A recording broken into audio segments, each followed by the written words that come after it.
Dad, I need $220,000 by noon tomorrow. My daughter Linda slid the papers across my dining room table like she was dealing poker, and these aren't the kind of people you keep waiting. Her husband Gerald didn't even look up from his phone. Yeah, Eugene, don't be late with it. I just smiled and said, okay. 4 hours later, I was on a plane to Florida. My name is Eugene Foster. I'm 58 years old, and I own 8 family restaurants across Ohio and Indiana. Built them from nothing over 30 years. Thought I'd raised a daughter who understood hard work. Turns out I was dead wrong. Let me back up to Tuesday evening when this whole thing started. The doorbell rang 3 times, each ring getting more demanding. I put down my coffee and the monthly reports from our Dayton location. Through the window, I could see Linda's white BMW in my driveway. She only rang like that when she needed money. I walked to the door past all those family photos on the wall. Linda at 8 helping me paint our first restaurant.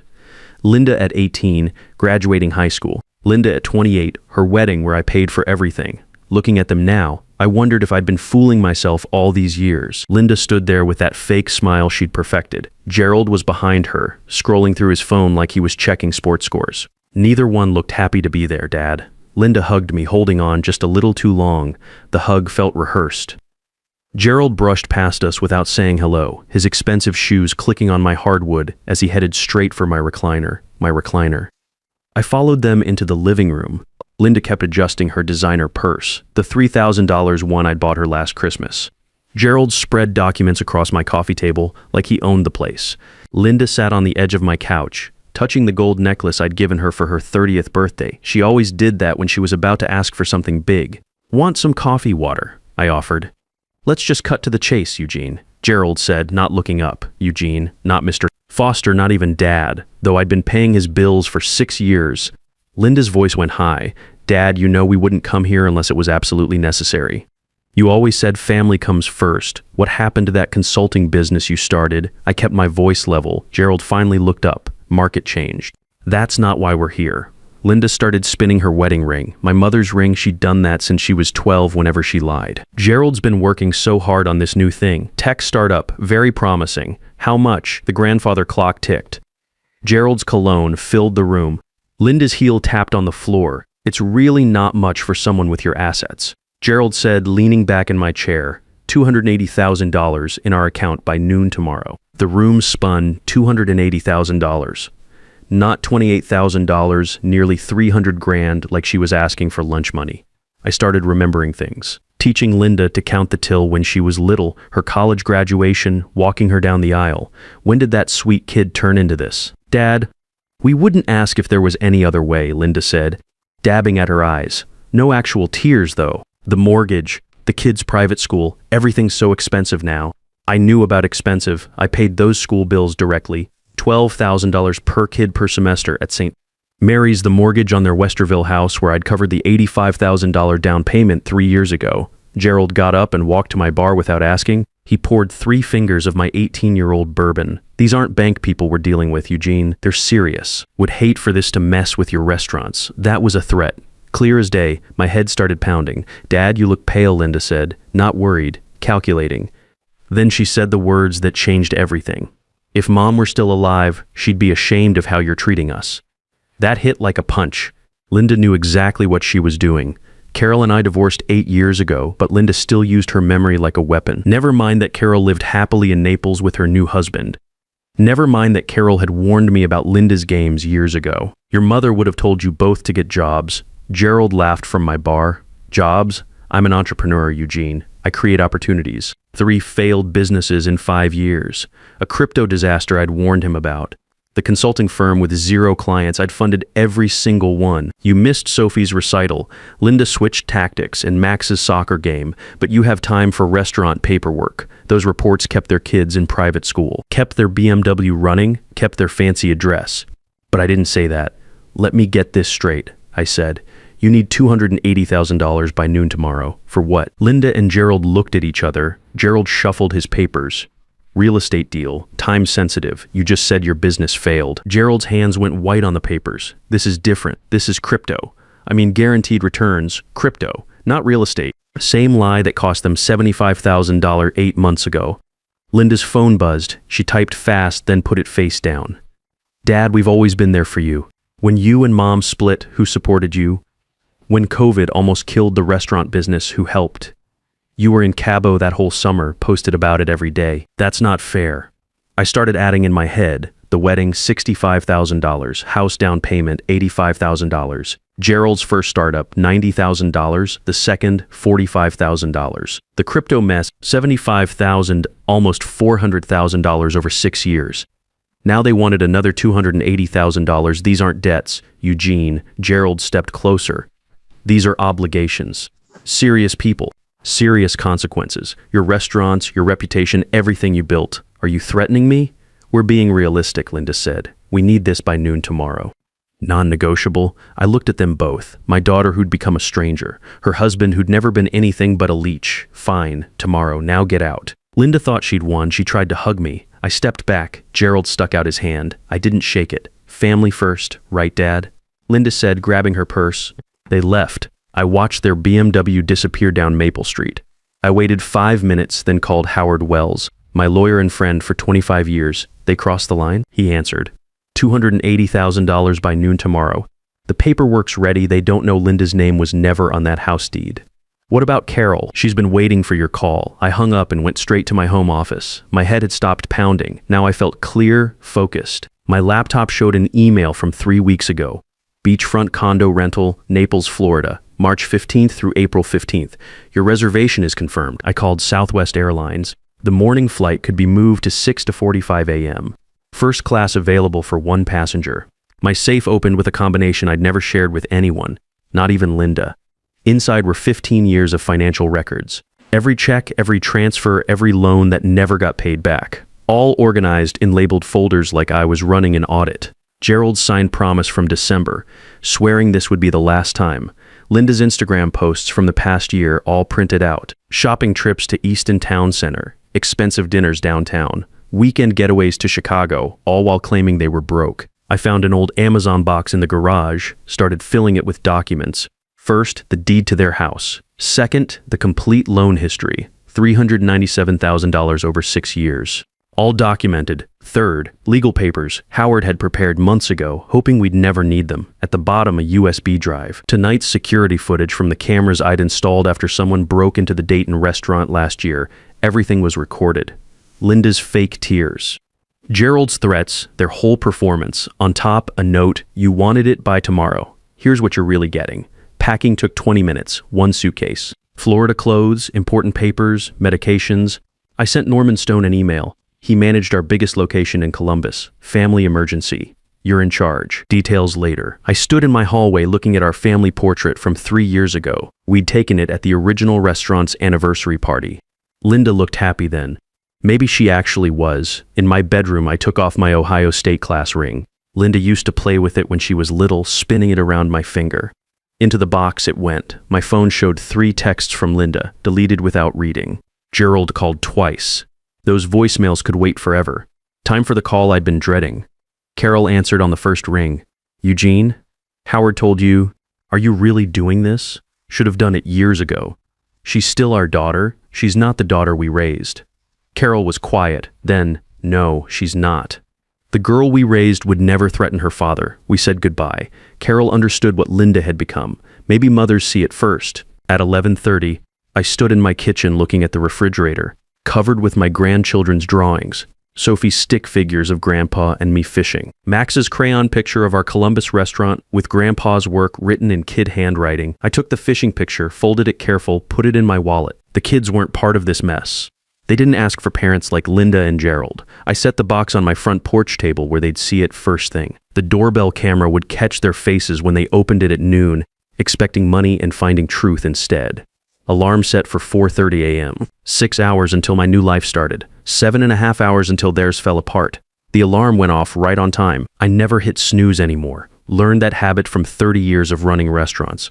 Coffee was already programmed. Colombian dark roast. The kind Linda always complained was too strong when she still came for breakfast. I drove past their house in Westerville. All dark. They were sleeping, probably dreaming about spending my money. The streets were empty except for garbage trucks starting their routes. I took Highway 33 toward the airport, passing 3 of my restaurant locations. The Dublin one still had my photo in the window.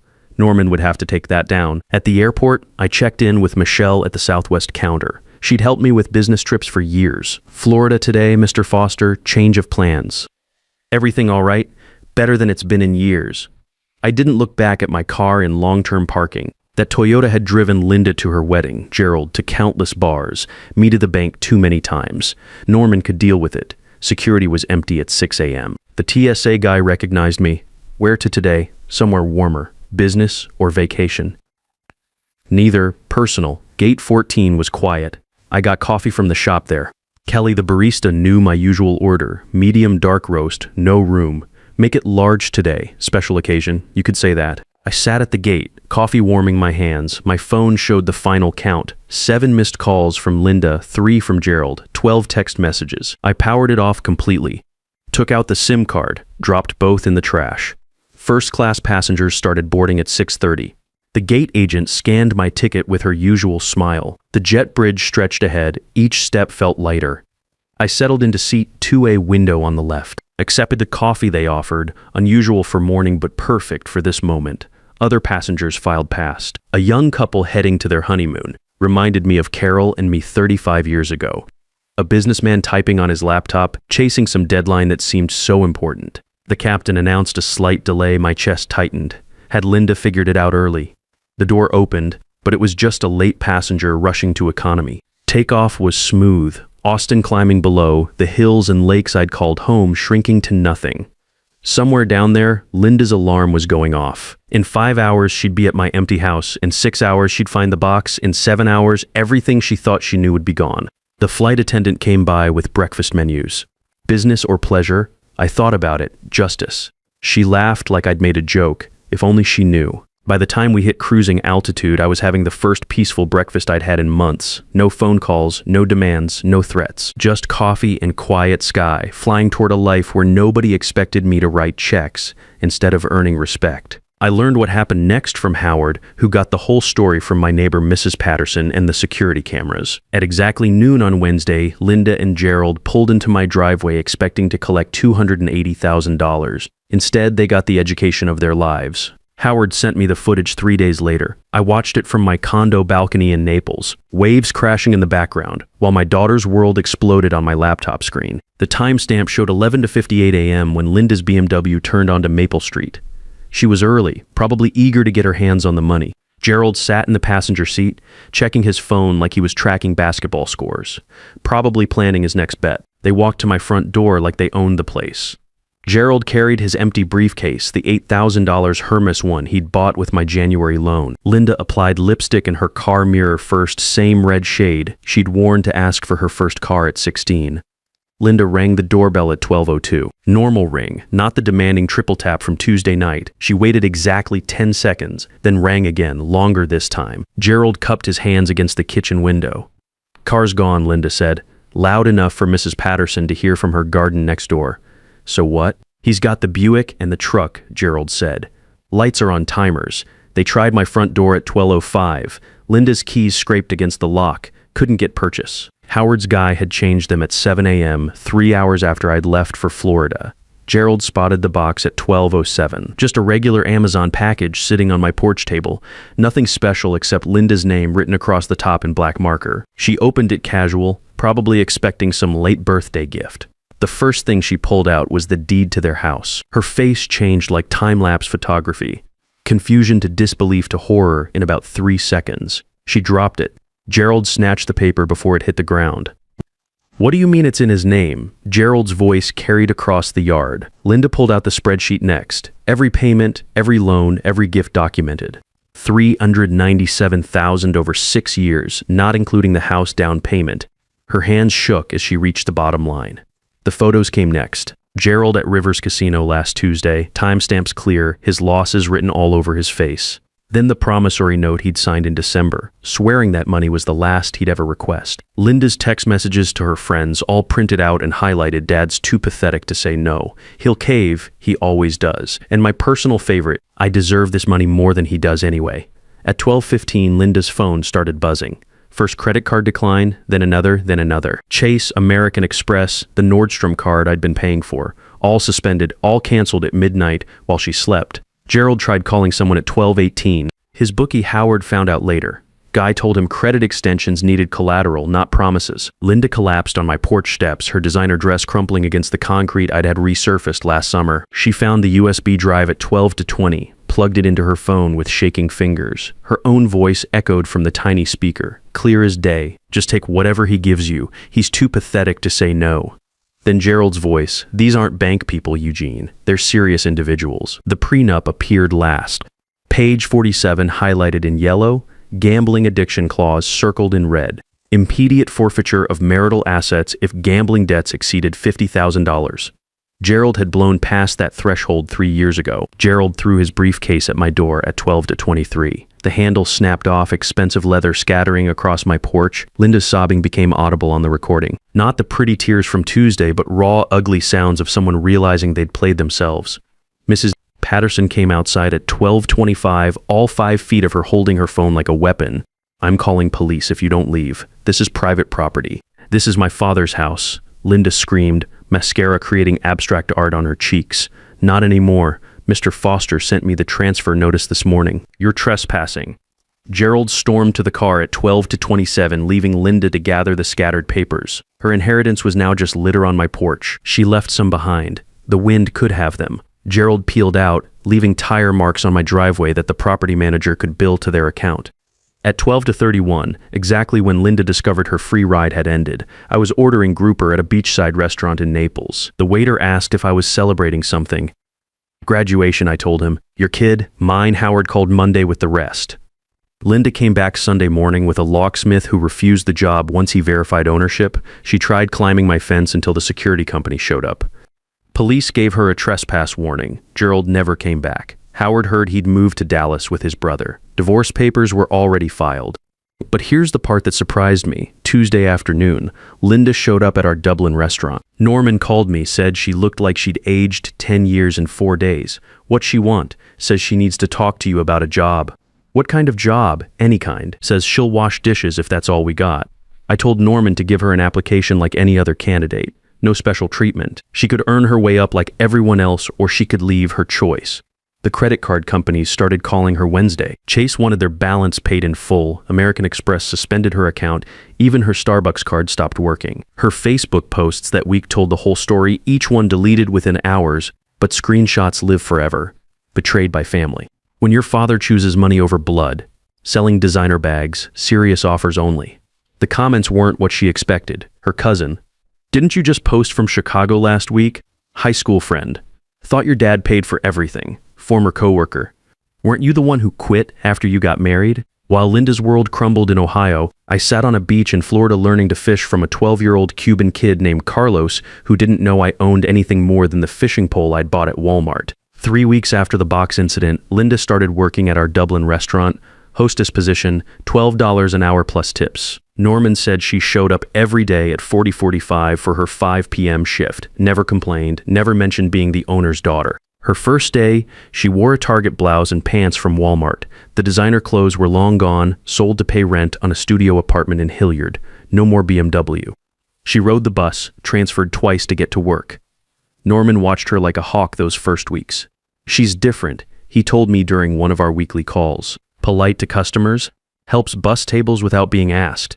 Actually says thank you when people tip her. Think it's an act, maybe at first? But you can't fake humble for 3 months straight. The apartment in Hilliard was a far cry from Westerville. 600 square feet above a dry cleaner, $650 a month. Shared laundry in the basement. No dishwasher, no central air. Linda posted a picture of it on Instagram once, then deleted it an hour later. Gerald resurfaced in Dallas working at his brother's car lot, selling used Hondas for $300 a week plus commission. He called Linda twice before she blocked his number. The divorce went through uncontested in May. April brought Linda's first real test. A family came into the restaurant, kids running around, parents stressed about the wait time. Old Linda would have been annoyed, maybe made comments about controlling your children. New Linda got down on their level, gave the kids crayons, told them stories while their parents relaxed. You're good with kids, the mother said when they left, handing Linda a $20 tip on top of what they'd left for the server. Linda called me that night. First time we'd spoken since the porch incident. Dad, her voice sounded smaller. Not weak, just real. Hello, Linda. I wanted to call before, but I didn't know what to say. How's work? Hard. My feet hurt every night. but I'm learning things like what, how to actually work, how money costs something, how to treat people who aren't giving me stuff. She worked 5 nights a week at the restaurant, picked up weekend shifts, bussing tables at another place in German Village. 60-hour weeks, bringing home maybe $400 after taxes, just enough to cover rent, groceries, bus fare. Her Instagram changed completely. No more luxury shots. No more complaints about being tired or bored. She posted pictures of books from the library, meals she'd cooked on her single burner, sunset walks because they were free. June brought the biggest change. Linda enrolled in community college, business management classes, night school 3 times a week after her restaurant shifts. She wanted to understand how businesses actually worked, not just how to spend their profits. Why business management, I asked during one of our monthly calls. Thought maybe someday I could run one of the restaurants, really run it. Not just show up for the money. That takes years of learning. I've got time, and I've got a lot to make up for. Her first semester grades came back in August, 3 A's and a B. She sent me a picture of her report card, first time she'd been proud of school performance since high school. The real test came in September. Linda's bank account finally got to $2,000, first time in her life she'd saved money, instead of spending it. Her apartment air conditioner died during a heat wave. The repair would cost $800. Old Linda would have called me, demanded I fix it as a family emergency. New Linda bought a window fan for $30 and sweated through 2 weeks until she could afford a used window unit. Why didn't you call? I asked when she told me about it later. Because it was my problem, not yours. October marked 6 months since the box. Linda had saved enough to move to a better apartment, one with working appliances and a parking space. She invited me to see it when I flew back to Ohio for our quarterly business meetings. The apartment was small but clean. She'd furnished it with pieces from Goodwill and Facebook Marketplace. A card table served as both desk and dining room. But she'd hung up family photos, including one of us from her high school graduation. I kept thinking about that day, she said, looking at the photo. How proud you looked. I wanted to earn that look again. We had dinner at her card table. Spaghetti with sauce from a jar, salad from a bag, garlic bread from the frozen section. Best meal we'd shared in years. Gerald came by last month, she said, over dessert, which was store-brand ice cream. What did he want? Money for a sure-thing investment. Said we could get back together, start over. What did you tell him? That I'd rather bus tables for the rest of my life than go backwards. December brought her first Christmas as a working adult. She'd saved up to buy small gifts for her kids, things they actually needed instead of expensive toys they'd forget. Clothes for school, books for reading, art supplies. I can't buy them much, she said when she dropped off the presents. You're giving them something better. You're showing them how to work for what they want. Linda smiled, the first real smile I'd seen from her in years. Funny how the best gifts don't cost anything. She was right. Watching my daughter become the person I'd always hoped she could be, that was worth more than all the money I'd ever spent trying to buy her love. Sometimes the greatest gift you can give someone is the chance to discover they're stronger than they knew, even if they hate you for it at first.